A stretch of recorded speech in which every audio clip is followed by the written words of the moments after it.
नमस्कार, वंदे मातरम। मैं हूं श्याम गिरी। आप देख रहे हैं हमारा चैनल मुद्दा भारत का। मुद्दा भारत का यानी मुद्दा आपका। आज का हमारा मुद्दा है किरीट सोमैया का। किरीट सोमैया जो है शिवसेना के एकदम पीछे पड़े हुए हैं और खासकर ये काफी सालों से चल रहा है सर। कांग्रेस और राष्ट्रवादी के भी पीछे पड़े हैं, मगर राष्ट्रवादी के पीछे पड़े ज्यादा। लेकिन फिलहाल अभी उद्धव ठाकरे के पीछे उद्धव हाथ होके ठाकरे पड़े के हैं। ज्यादा है। इसमें अनिल परब का जो रिसॉर्ट है, उद्धव ठाकरे के नाम पे भी रिसॉर्ट था, ऐसा कहा रश्मि वैनी के नाम पे भी रिसॉर्ट था। 19 बंगले थे। 19 बंगले थे। तो इसी पर हम चर्चा करेंगे और जानेंगे कि हकीकत क्या है और किरीट सोमैया क्या भाजपा के लिए किस तरह काम कर रहे हैं, या साफ है क्या कुछ और है इसमें, क्या उनको पूरा टारगेट दिया गया है कुछ। सर क्या कहेंगे आप इस विषय पर, किरीट सोमैया के विषय पर? इसमें कल कोर्ट में जी ये चर्चा हुई है कि भाई हम ऑर्डर पास करते हैं और कुछ मिनटों के अंदर जी ये ऑर्डर की कॉपी किरीट सोमैया के हाथ में जाती है, जबकि कई बार वो ऑर्डर कॉन्फिडेंशियल होती है, उसके ऊपर हमारा ठप्पा भी पड़ना बाकी रहता है, जी। उसके पहले उनके हाथ में जाती है। क्यों सर? ये कैसा होता है? अरे यही सवाल कोर्ट ने पूछा है। क्या बात है, क्या बात। वो बोले पुलिस में एफआईआर होता है किसी का भी, जी तो एफआईआर की कॉपी उनके वरिष्ठों के पास जाने से पहले किरीट सोमैया के हाथ में आ जाता है और वो प्रेस कॉन्फ्रेंस लेके वो डिक्लेयर भी कर देता है। ये क्या मामला है, ये इसका रहस्य क्या है? उसके लिए उन्होंने एक जज के अंदर बाकायदा कमिटी बिठाई है। अरे बाप। कि भाई ये किरीट सोमैया को कैसे मिलता है। सर ये कैसे मिलता है, इसका जवाब कोर्ट को मालूम है। सर कोई तो अंदर के आदमी होते हैं कि जो जज के वहां से वो कॉपी जैसे ही आती है जी वो ईमेल, मोबाइल हाथ में रहता है हर एक के, वो उसका शॉट निकालते हैं और किरीट को भेज देते हैं। एफआईआर आती है, पुलिस में उसके आदमी रहते हैं, वो शॉट निकालते हैं, स्क्रीनशॉट उसको भेज देते हैं, तो with in 1 minute he has the copy. ऐसा होता है। सर इसमें दो चीजें हैं। एक ऐसी है कि किरीट ने, आपको मानना पड़ेगा, एक कम्युनिकेशन इंफॉर्मेशन नेटवर्क ऐसा बांध के रखा है कि गहन से गहन और रहस्यपूर्ण जो बातें रहती है, गुपित रहते हैं, वो भी सब उसको पता चलते हैं। सर उसने एक अपना ऐसा ढौस जमा लिया है। बीच में वो मंत्रालय गया था जी, और वो कोई ऑफिसर नहीं है, कोई मंत्री नहीं है, कुछ नहीं है, अरे खासदार भी नहीं है, सांसद भी नहीं। उसने जाके बोला कि मुझे माहिती अधिकार के अंतर्गत ये मालूमात आपके फाइल से चाहिए। तो अधिकारी डर गए किरीट सोमैया के नाम से, उसके आने से। वो फाइलें निकाल के गवर्नमेंट की उसके सामने रखने लगे। वो उसके फोटो निकालता रहा और बाद में उसने ब्लास्ट कर दिया। तो गवर्नमेंट, आघाड़ी की गवर्नमेंट थी, उनको सवाल पड़ा कि अधिकारियों ने ऐसा सरेंडर कैसे कर दिया, वो कौन होता है? बिना आरटीआई फॉर्म के? हाँ, बिना आरटीआई के दे दिए? नहीं, आरटीआई का उसने लेटर तो भेजता रहता है, रोज उसके पास से 100 लेटर जाते हैं आरटीआई के, उसके पास वकीलों की फौज है जी सर, वैसी फौज होती है। मेरे एक मित्र हैं सर, एक झोपड़ी में उन्होंने आरटीआई का ऑफिस खोला। अब उनके 10,000 फुट का ऑफिस है, मर्सिडीज से लेके सभी गाड़ियां हैं, और कम से कम 20-25 वकील उनके पास काम करते हैं, जो दिन भर खाली आरटीआई लिखते रहते हैं, पेपर पढ़ते रहते हैं, आरटीआई लिखते। क्या लगता है सर, अब्जोपति हो गया? आरटीआई जो एक बहुत बड़ा हथियार हो गया है। हथियार अब्जोपति होने का हथियार है, लक्षाधीश होने का हथियार है, करोड़पति। एक ही मुझे दिख रहा है आदमी, मेरे को दिख रहा है, होंगे ऐसे और, कि वो अनिल गलगली। हाँ, वो एक पैसा नहीं खाता है कभी, बिल्कुल नहीं। वो आरटीआई करता है सिंसियरली, पेपर में देता है, ये सब करता है। बाकी 99% बोलते हैं हम लोग। सर आरटीआई का जितना दुरुपयोग होता है जी सर, अधिकारी डरे रहते हैं आरटीआई सर, आरटीआई एक्टिविस्ट का अगर वो गलत इस्तेमाल करता होगा तो जी, ये कंडीशनल बोलता हूँ, क्योंकि नहीं तो आरटीआई वाले मेरे ऊपर ही आरटीआई डालेंगे, नहीं तो ये करेंगे। सर महीने का 2-5 लाख रुपए आराम से मिलता है आरटीआई एक्टिविस्ट को, आरटीआई वाले को, बिना मेहनत का। खाली लेटर डाल। नहीं सर, मेहनत होती है, मेहनत बहुत होती है। वो मामला निकालना, उसके पहलू निकालना, उसका सीक्रेट क्या है निकालना, उसमें क्या डील हुआ होगा उसका अंदाजा करना, वो डील एक्सपोज करना, उसके लिए प्रूफ तैयार सर करना। अब आरटीआई एक्टिविस्ट लोग एक वकील भी रखने लगे हैं सर। सर वकील रखते ही है ना, हाँ। अभी पगारी वकील रखते हैं, दो 25-25, 30-30 हजार रुपए पगार दे रहे हैं उनको, वो सब ड्राफ्ट बनाने के लिए, ओह यस। ड्राफ्ट बनाने के लिए वकील भी देते हैं। सर अभी तो ऐसा है कि बहुत बड़ी कंपनियां हैं, मेरे पहचान में है, मेरे दोस्तों की जी। कंपनियां हैं, उन्होंने आरटीआई एक्टिविस्ट को लाख रुपए महीना पगार दे के रखा है। उसका काम ये रहता है कि उनकी अपोजिट वाली जो कंपनियां हैं जी। उनके बारे में वो आरटीआई अलग अलग ओह। डिपार्टमेंट में डाले। 1 लाख रुपए महीना मिलता है एक एक को। मेरे ऐसे 4 दोस्त हैं जो कंपनी चलाते हैं, वो बोले कि हमारे पास आरटीआई एक्टिविस्ट है, उसके पास अंडर और 1-2-4 कारकुन टाइप लोग हैं जो सब वो ये करते हैं, हम ही उसको ड्राफ्ट बना के देते हैं, ये इंक्वायरी करो, बैंड बजाने की। बैंड बजाने के लिए सामने वाले की, या तो उसके सीक्रेट मालूम होने के लिए यस। कि कंपनी के भले में।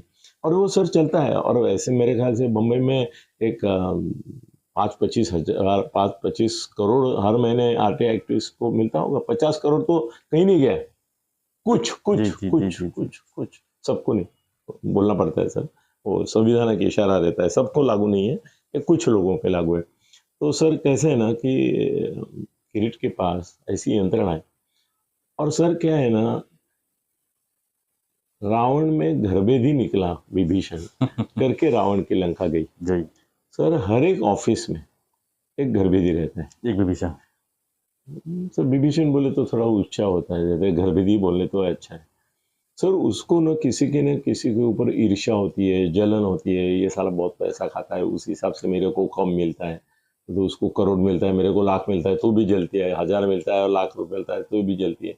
वो क्या करता है, उसके Information सब देता है। कारनामे का इंफॉर्मेशन जमा करता है और किसी आमदार खासदार या ऐसे किरीट जैसे लोग हैं उनको वो सप्लाई करता है, बोलता है सर इसका लफड़ा। अरे हम लोग तो लेते नहीं ऐसा कोई जी। मामला।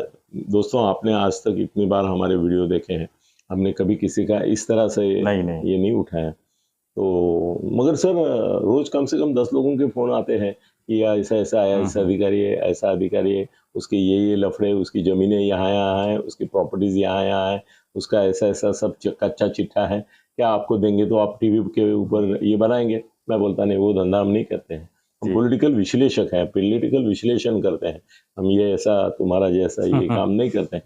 मगर सब 50 करोड़ तो हर महीने सिर्फ एमएमआरडी एरिया में आरटीआई एक्टिविस्ट कुछ जो है उनको मिलते हैं। हाँ। इसके लिए इंक्वायरी के, क्योंकि इंक्वायरी करके दबा देते हैं ना सर। जरूरी नहीं कि आरटीआई का उसको रिकॉल चाहिए। अभी क्या है ना, अधिकारी भी हरामखोर है। हम्म। अभी ठाणे म्यूनिसिपालिटी में नाम लेता हूँ ना, ऐसे कुछ अधिकारी हैं कि वो जो पूरा आरटीआई का इंक्वायरी का जो चट्टा रहता जी। है वो बनाते हैं, फिर आरटीआई एक्टिविस्ट को बुलाते हैं, उनके खास को, उसको बोलते हैं ये आरटीआई तू कर, ये मेरे पास ही आएगा इंक्वायरी के लिए। फिर मैं उसको बुलाता हूँ, तो फिर मैं पार्टी को बुलाता हूँ, अड्डोली करते दोनों को बिठाता हूँ, मांडोड़ी करता हूँ, मेरा हिस्सा आधा रहेगा, तेरा हिस्सा आधा रहेगा। सर ये बहुत चल रहा है, चल रहा है। बहुत सारे मनसा महापालिका में चल रहा होगा, थाना में मुझे मालूम है कौन जी। करता है करके, हम्म। और किसको बुलाते हैं वो और शेयर करते हैं वो। सर तो ये बड़ा धंधा है। और किरीट का एक प्लस पॉइंट ऐसा है कि किरीट के पास इंफ्रास्ट्रक्चर जो है उसमें एक रिस्पेक्टेबिलिटी आ गई है अभी उसको। सर किरीट सुमैया हफ्ते में एक दिन अपने ऑफिस में पूरा दिन रखते हैं और लोगों को बोलते हैं क्या क्या प्रॉब्लम्स, कहाँ कहाँ क्या चल रहा है, आके हमको बताओ। हाँ बताते हैं इंफॉर्मेशन अब आते हैं सर। ये अभी इनका भी धंधा है, वर्तमान पत्रों का भी। जी। वो बोलते हैं कि आपकी कोई अड़चन है, पर्सनल मामला है, ये है वो है, कंप्लेंट है तो लेके आओ। उसमें से कुछ कंप्लेंट जहाँ पे उनको मौका दिखता है वो चौका मार देते हैं, वहाँ पे वो केस लेते हैं, उसको बोलते हैं हम तुमको न्याय दिलाएंगे, बाद में बोलता है वो सुनता नहीं है। बहुत चलता है। जी, वो जी। वो छोड़ो, अपना सब्जेक्ट सब किरीट सुमैया है। सर तो किरीट सुमैया किरीट के सुमैया पास के लिए एक सवाल है सर, इसका जी, जवाब जी, हमको जी, चाहिए। जी। किरीट सुमैया को जो 2019 में लोकसभा के लिए टिकट नहीं मिला और ये उद्धव ठाकरे की वजह से नहीं मिला, शिवसेना के संजय राउत की वजह से शिवसेना नहीं के मिला। नहीं मिला, तो क्या वो बदले ही कार्रवाई कर रहे हैं सर इसमें, क्योंकि ज्यादा करके वडा की तरफ ही उनका ज्यादा नहीं अभी काम है। अनिल देशमुख क्यों गए? अनिल देशमुख गया, नवाब मलिक गया, वो तो राष्ट्रवादी के थे, ऐसा उसका कुछ नहीं है। जी। वो कैसा है ना कि वो ऐसा कौवा है कि जहां भी गंदगी दिखे वहां चोंच मारता है वो। तो वो जहां पे गंदगी दिखेगी मारेगा। जी। तो नहीं, बीच में और ज्यादा करके वो उबाठा के पीछे ही पड़े नहीं थे। नहीं ऐसा नहीं सर उबाठा का संजय छोड़ के कौन अंदर गया बोलो, नाम ले लो मेरे को। जैसे अनिल परब के पीछे पड़े ही हुए हाथ धो के एकदम से अनिल पीछे रिसॉर्ट के रिसॉर्ट पड़े रिसॉर्ट हैं, रिसॉर्ट। गया क्या अंदर, अभी जाएगा। जी। अभी आज सदानंद कदम को उठाया है ना, जी। वो इसके लिए उठाया है कि कल उसको उठाना है। ओ, पहला आदमी होगा शिवसेना का जो अंदर जाएगा। पहला आदमी संजय था, जी पर संजय पत्राचार के घोटाले में गया था। जी वो कोई पत्रकारिता के लिए नहीं गया था, वो इसके लिए गया था। उसमें भी इसका किरीट का हाथ था। जी। पर ये दूसरा आदमी है। राष्ट्रवादी के बहुत सारे नेताओं का उसने ये निकाला है, उसमें से दो तो कब से साल साल भर सड़ रहे हैं अंदर। तो उसका ये ऐसा उबाठा ऐसा ही टारगेट नहीं है, वो राष्ट्रवादी का भी है। कल कांग्रेस वाले का मिल गया वो भी निकालेगा। उसका एक ही है भाई, भाजपा वाले को वो एक्सपोज करेगा। नारायण राणे को उसने इतना एक्सपोज किया था, मगर जो अगर भारतीय में आते हैं पार्टी में तो वो चुप रहते हैं। उसकी खासियत है, वो बोलता है भाजपा में आ गया तो पवित्र हो गया, मैं अभी इसके खिलाफ कुछ नहीं बोलूंगा। और उसने आइडिया ऐसा किया है कि कोर्ट में एक एक तकरार दाखिल करके रखी है। वो बोलता है अभी मैंने तकरार करने का काम किया है, अभी कोर्ट का बाकी काम है, मेरा नहीं है। इसलिए भाजपा वाले भी बच जाते हैं ना। अभी कोर्ट में मैटर 10 साल चलेगी, 15 साल चलेगी, चलेगी भी नहीं चलेगी, सरकार उनकी है तो पुलिस प्रोसिक्यूटर पब्लिक प्रोसिक्यूटर जो है वो भी जी ये अलग तरीके से पेश आएंगे, वही बदलते हैं ना जी। भाई महाआघाड़ी का रहता है तो बोलते हैं ये दोषी है, और इनका आता है तो बोलते हैं निर्दोष है। ये हमने देखा है कई केसों में।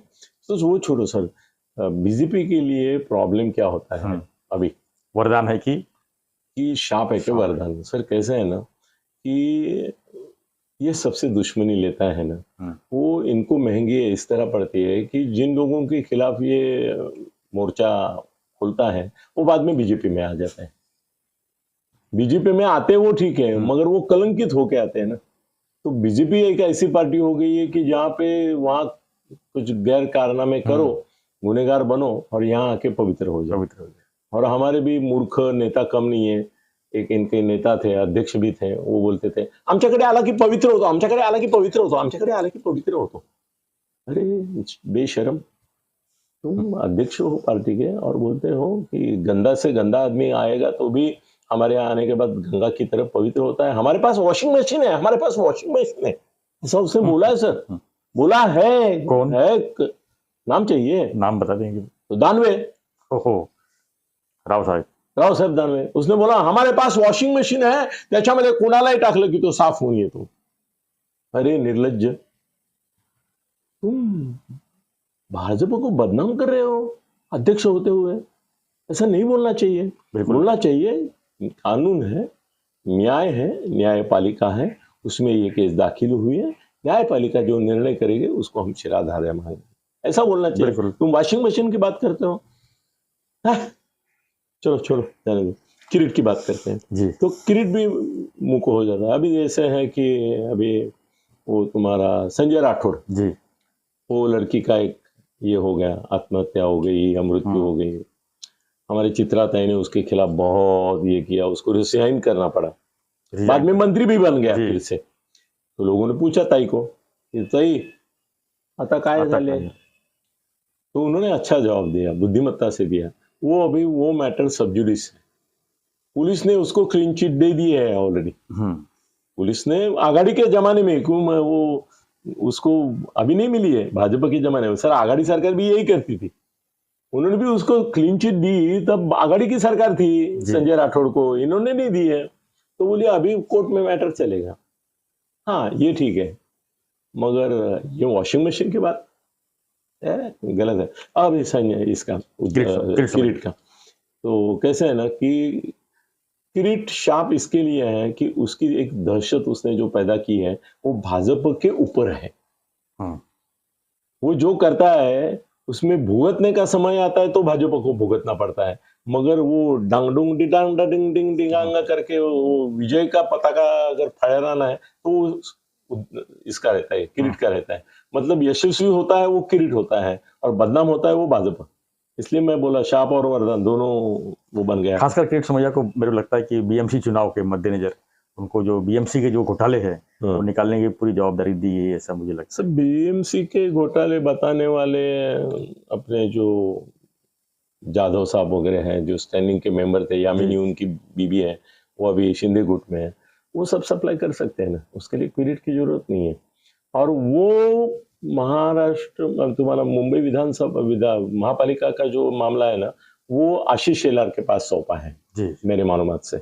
आशीष उसको एक्सपोज करे, कारण वो मुंबई का अध्यक्ष है और उसको ये चुनाव जिता के देना है। तो यशवंत यादव भी दे सकता है ना सर, उसके ऊपर आरोप है 9,000 करोड़, तो वो खुला बोलता है 3-4 हजार करोड़ तो मैंने उद्धव को दिए, खुला बोलता है ना। वो बोलता है हमसे कितना लिया है इसकी बात करो ना, हमने कितना लिया वो तो तड़े राखिल तो पानी चाखिल। लेकिन जो वसूली करता है उसको नाम तो उसका होता है ना, भले किसको कितना दिया रहे।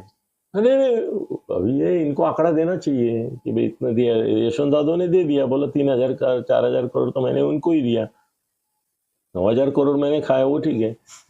मगर इनको भी कुछ परवाह नहीं है ना, ये बोलने के बाद भी वो यामिनी यादव तो है ना चंडीगढ़, उसको थोड़ा कुछ ये किया बुरा कहा। तो किरीट सब मिलजुल के ना अपना एक ऐसा नेटवर्क भी है उसका, जिसकी वजह सर ये छोड़ो, आप बड़े किरीट की बात छोड़ो, तुम्हारे और मेरे कॉमन फ्रेंड है थाना में जी, बिनू वर्गीस करके। सर जैसे ही एफआईआर फाइल होता है 3 मिनट के अंदर एफआईआर की कॉपी अपने को मिलती है, वायरल होता है सीधा व्हाट्सएप। जैसे ही कोर्ट का डिसीजन आता है 3 मिनट के अंदर मेरे पास तो आता है उसका कागज। आता। अगर बिनू वर्गीस जैसे एक चुल्लू छोटू मिनी पत्रकार को 3 मिनट के अंदर एफआईआर की कॉपी पूरी, कोर्ट के जजमेंट की कॉपी पूरी, भाई साइन होने से पहले मिलता है। भाई परसों एक एफआईआर दाखिल हुआ तो उसके ऊपर इसका स्टेटमेंट जो था उसके ऊपर उसकी साइन होने से पहले आपको मिल गया। हाँ, मतलब पुलिस की और इसकी साइन होने से पहले थाना में 5,000 कॉपी बांटी गई थी उसकी, वो बिनू के थ्रू मिला था सबको। संजय राउत वाली तो ऐसा है, वो बहुत आसान है सर। आप भी तय कर ले और रिलेशनशिप नेटवर्क बनाएंगे ना तो 5 मिनट में आपको भी ये सब मिलेगा। सर मैं एक जमाने में मेरे भी रिलेशन है, मिलते रहते हैं, मैं एक्सपोज नहीं करता हूँ, ठीक है। मैं पहले जब उस प्रकार की पत्रकारिता करता जिसमें एक्सपोज और स्कैंडल्स एक्सपोज करता था सर, मंत्र्यांच्या मैत्रिणी में जब लिखता था ना, तो मंत्रियों के ही संत्री जो रहते थे वो मुझे फोन करके बोलते थे सर डाक बंगला अमुक अमुक साहेबांच्या बरोबर बाई तमुक तमुक। मतलब वो सोने से पहले और कुछ करने से पहले मेरे को पता चलता था कि ये यहाँ सोया हुआ है। तो वे इन्फॉर्मर अपने रहते हैं, उसका इन्फॉर्मेशन नेटवर्क अच्छा है।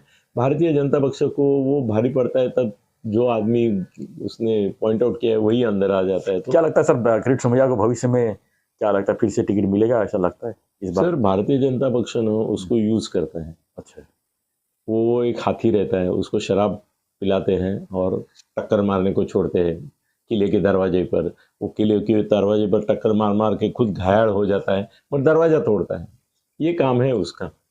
उसकी भाजपा की किरीट सोमैया के प्रति मेरी प्रतीक्षा ये है कि उसको टिकट देते हैं क्या, या तो राज्यसभा का या तो लोकसभा का। लोकसभा का तो अभी मनोज कोटक वो पक्का कर लिया उन्होंने, उसने तो अमित शाह से लेके सबसे दोस्ती कर ली, उसको हटाना मुश्किल है। तो इसको लोकसभा टिकट नहीं, राज्यसभा में लेते हैं क्या?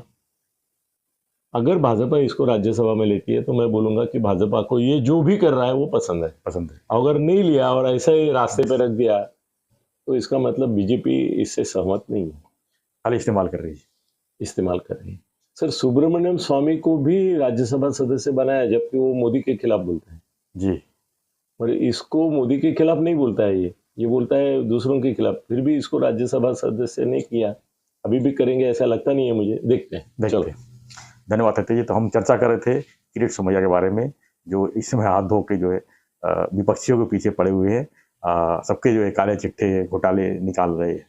तो हम इसी चर्चा कर रहे थे। हमारी चर्चा का आपको कैसा लगा हमें कमेंट बॉक्स में लिखिए, और वो सर प्रूफ के साथ निकालना है खासियत है। और हमारा जो रिक्वेस्ट है चैनल सब्सक्राइब करने की, तो मैं आपको बता दूं कि हमारे वीडियो 6 महीने में 600 वीडियो हुए हैं सिर्फ राजनीतिक चर्चों के ऊपर, उसमें थत्ते साहब के 600 550 वीडियो खाली थत्ते साहब के होंगे, जो राजनीति के पर्दे के पीछे जानकारी लगातार देते आ रहे हैं। उसके लिए मैं थत्ते साहब को बधाई देता हूँ, जो हमारे लिए इतना समय देते हैं और जो गुप्त माहिती वो देते हैं।